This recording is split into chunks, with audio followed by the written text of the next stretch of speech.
Iraq में अमेरिकियों की वापसी से पहले शुरू हुई संदिग्ध आतंकी गतिविधियां, क्या इराक में रुकने के बहाने ढूंढ रहा है अमेरिका?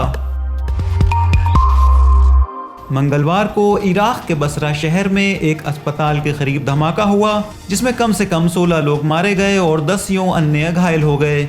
बसरा में मंगलवार को हुए धमाके पर अपनी प्रतिक्रिया देते हुए इराक के प्रतिरोधी आंदोलन अन्नोजुबा का कहना है कि इराक से अमेरिकी सैनिकों की वापसी की तारीख करीब आने के साथ ही आतंकवादियों की गतिविधियां भी बढ़ गई हैं। नोजुबा के प्रमुख शेख अली अल असदी ने कहा है कि बसरे की आतंकी घटना इराकी इंटेलिजेंस एजेंसियों की कमजोरी का नतीजा है। उन्होंने कहा कि जैसे जैसे इराक से अमेरिकी फौजियों की वापसी की तारीख करीब आ रही है, इस तरह की आतंकी घटनाएं शुरू हो रही हैं। नोजुबा के प्रमुख शेख असदी का कहना था कि इराक में बाकी रहने के लिए अमेरिकी दाइश के खिलाफ लड़ाई को हथकंडे की शक्ल में इस्तेमाल कर रहे हैं। उन्होंने कहा था कि हालांकि दाइश को तो खुद अमेरिका ने बनाया है, तो फिर उससे मुकाबले का क्या मतलब। इराक में होने वाली आतंकवादी घटनाएं संदिग्ध हैं, जिनकी जांच होना चाहिए, और ऐसा लगता है कि अमेरिका इराक में रुकने का बहाना ढूंढ रहा है और ये आतंकवादी घटनाएं उसके लिए बेहतरीन बहाना है। सब्सक्राइब करिए विलायत न्यूज़ को और न्यूज़ की ताज़ा नोटिफिकेशंस आप तक पहुंचती रहें, उसके लिए बेल आइकन दबाना न भूलें।